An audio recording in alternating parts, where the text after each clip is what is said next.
All right, aren't you proud of me? Back here at Mesa East for the title matches of today's JBT event.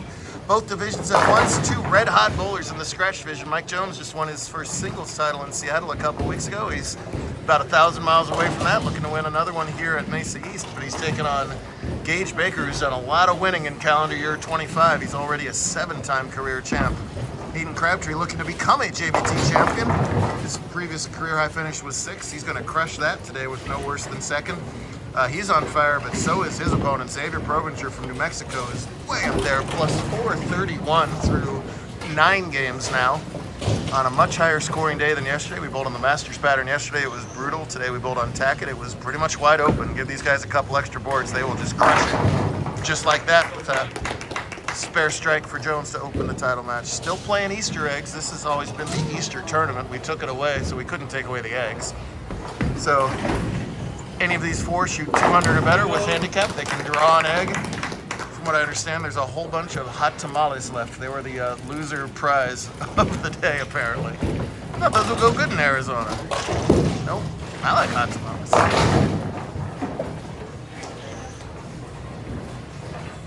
Provinger, the last crack at a 300 today. No front whatevers this weekend. Xavier's sitting on front 1. He's a best chance. We had dual Mafia winners yesterday as Garrett and Abby won titles. Aiden is a Mafiosa as well, so Cactus looking to make it 3 out of 4 on the weekend before their home house JBT Best in the West coming up next in Arizona. Meanwhile, Gage misses a 3-pin. You won't see that very often. It's an excellent spare shooter, and that's one of the easier ones on the lane.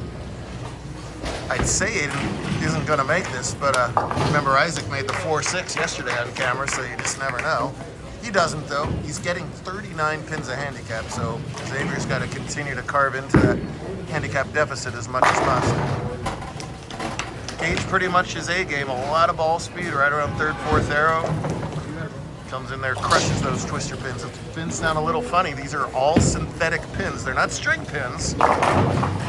For you guys utterly panicking about string pins out there, but they are fully synthetic pins. They do act a little bit differently. They will fly if you hit them right. Hit them there, you can make a pin out of brick, and they'll fall down if you hit them where Mike just hit them there for spare double and a big early lead. Tough 5-10 for Provinger. Ooh, that was so close to making it. However, an early open, and that's one of the few things that's gone wrong for him in a while today. Came in at a 180-something average and just crushed it. Including a 260-something classic. Definitely going to be in scratch next year. There's a whole crop of kids that cannot wait to start playing scratch. There's a season-long points race, which is super important to these guys, so you kind of get locked into whichever division you started to do well in. So these guys will play handicap until TPC, then we reset things right after that tournament. And Xavier and about 20 other kids will be eager to throw their first scratch ball, right? Yes. Right. See if Aiden can recover from that open. Nice smooth delivery. Yeah, good looking shot. Gage, the rubber band of the tour. He's growing like 4 inches every week between tournaments. I just don't know how big he's going to end up getting. Oh, everything over at the 4, but it's not true. He's now officially taller than Mark, right? Yep. That's Mark Baker, B. Mark Baker, if you're not that familiar with our tour. Nice pop to him. A little tight that time for Crabtree Boyd. He pays the price again, back-to-back 4-6s on that lane. No love at all breaking up the splits there. Hopefully his 4-pin shooting is better than his 3-pin shooting, and it is. There you go. No trouble at it. He kind of backed into the finals. The other 2 top seeds in both divisions all shot really big the last game to get here. Gage kind of backdoored it. He only shot 185, but it was just enough as Peyton Workman had an even lower game. It's the low game eliminated and the low overall totals eliminated game by game. So the higher pinfall has a big advantage, but is always in danger game by game. However, Jones and Provinger had no problem avoiding that danger. And wow, just as I talked about how these twister pins can fly, you may never see Gage leave a pocket 5-10 again. He Kyle Trooped that thing.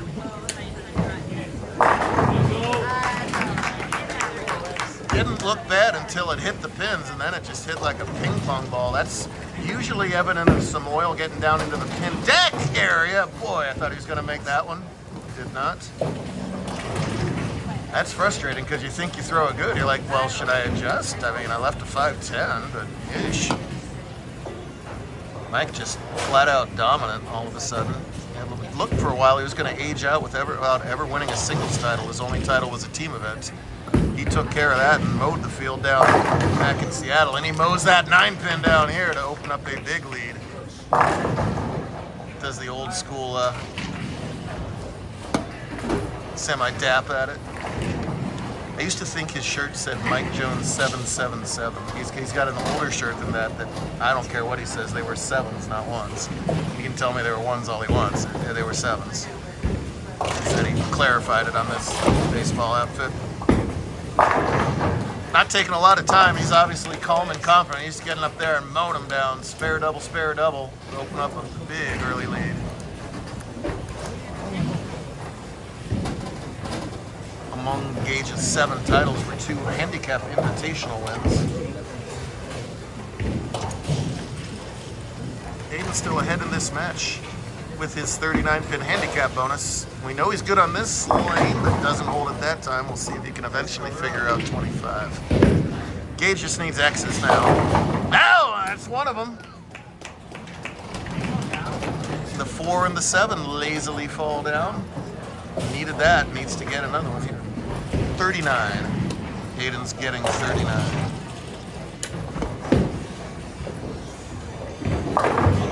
Avoids the chop. Got a demo in the house, which led to some famous faces in the house. And there's our Easter Bunny, still at it yet again. Appreciate her coming back from that. I thought I would pan to Riley, but Riley's hiding. Now they're hiding down with their demo. Yep. By some other company. Gage did catch that double, so still in shouting distance. There, he's figured out 25. He says, finally, I got that left lane figured out. Jones just wants to keep pouring it on here, double working in the 7th. Oh, you better believe it. All these two-handers, bowling balls hit hard, but Mike in particular is one of those where it just evaporates the pins when he gets the ball in the right place. Trouble for Provenchers. He makes the what happened body language there. Got a good reference here I'm going to put in if Mike throws a strike. I hope he throws a strike. Sorry, Gage. I want to use this reference. Oh, come on, Mike. Close for Zex. Let's go! Yes! Looked like he was going to shoot the 3 in front of the 7. It wiggles and wobbles. The 7 falls down for a beautiful split conversion. Mike, no problem with the spare. So far, so good for Jones. As we all know, they ain't like him. See what I did there? That's why I wanted him to, thank you. That's why I wanted him to strike so bad. Thank you very much. Mike will hear that later on tape. He'll be very happy. Right now, Gage is 16, so he's beating me minor, but that's all right. So we'll talk about that later. Gage needs it to fall, does not. Oh, we're just having a little fun on a Sunday afternoon.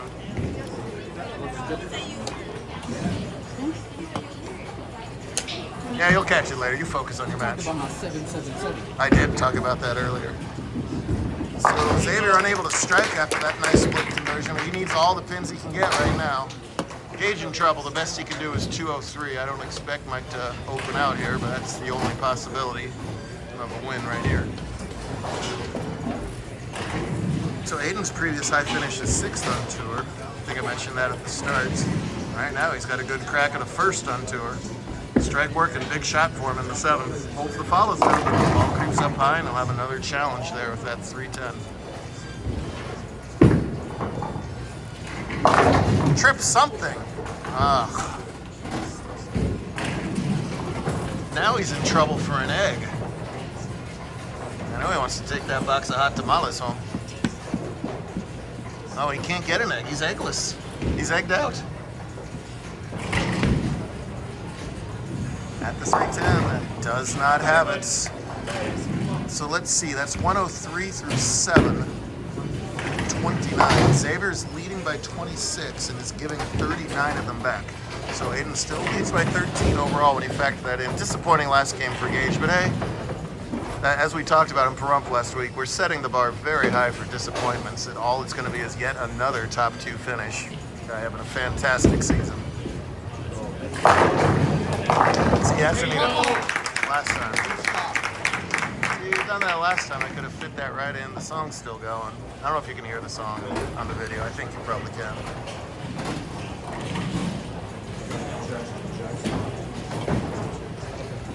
If I'm goofy, it's because it's filled by an orange cream Coke Zero. About 3 out of 5 stars for it. Sorry, Coke. It's a little sweet. And all of a sudden, Xavier's ball is just overhooking. It's hooking early. Come up high. Another challenging spare for him. Mike tries the hip shimmy. Didn't get there. But listen, a solid clean 220 for him, pinning that spare. That early 9 out for Gage was trouble. That set him behind the 8 ball the whole way. Playing an opponent who's pretty locked in. Tough to come back from that. Proventure avoids the chop. Continues to trail by 13 when you factor in the hit. Xavier's first win came earlier this season when he teamed up with Lauren Jaramillo, JBT vet, to win the Mountain Conference doubles back in his home area of Albuquerque. Just mounted the number and an excellent 228 for the now 3-time JBT champ. Mike, how many titles did it have? It's on your shirts. How convenient. There you go. Nice ball from Xavier there, but a 4-pin. Gage all just for pride here. Well, whatever he had, the look started to go away last game, and it didn't get any better this game. Ho-hum, second place. There you go. He'll learn from it. Mom will cart his pouty butt all the way back to California, and they'll have a little shorter drive next week to San Diego. Make it easier on him. Parkway Bowl, we're coming for you next week. Big shot again for Crabtree. Again with that strike working, 9th frame. That looks pretty good. Yeah, pretty shot, babe. He's obviously been working on his game. He's holding that follow-through much better than he has in the past. And of course, the fill ball always carries, no matter how the game goes. Strike in the 10th. Mike begged him for the win earlier in the match. Gage begrudgingly complies with him there. So Aiden now leading by 23. Let's see what he can do in the 10th. The strike will wrap it up. He's the lower average bowler. Anything can happen. Let's see what he has. Yeah. And on the lane he had struggled on, he throws a perfect shot in the 10th. He's going to win today's title. Shows you how stinking hard it is to win out here. Xavier was just fantastic all day long, but you run into that one buzzsaw. There's not a second chance in this format.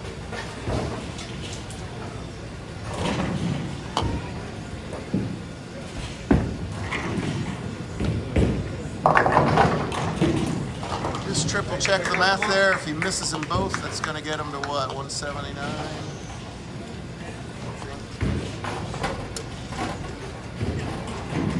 179 if he misses them both. The best Xavier can do is 196. That will not be enough. Aiden Crabtree is going to keep the Mafia roll going. Walked out here with 3 out of 4 for Tucson on the weekend.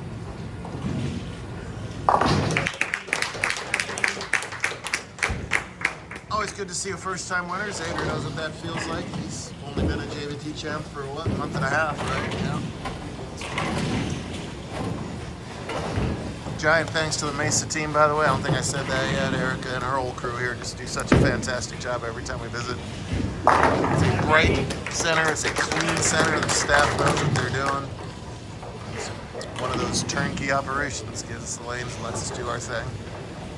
And of course, the strike finally comes in the 10th. His first strike since the 4th frame. He managed to keep it clean since then. But when you're making up 39 sticks, sometimes you got to do more than clean. You got to throw some strings.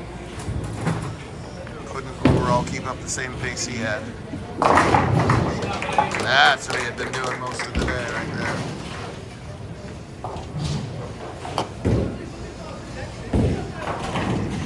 Do that enough for the title match. San Diego next week, Silverdale, Washington in 2 weeks. And then where? And then Practice. where? Let's go, baby. Matt is all fired up, as he should be. Excellent job. David finishes up with all three for a very fine 190. Great stuff all weekend here in the East Valley. We'll see a lot of you guys in San Diego in just a few days to do it all over again.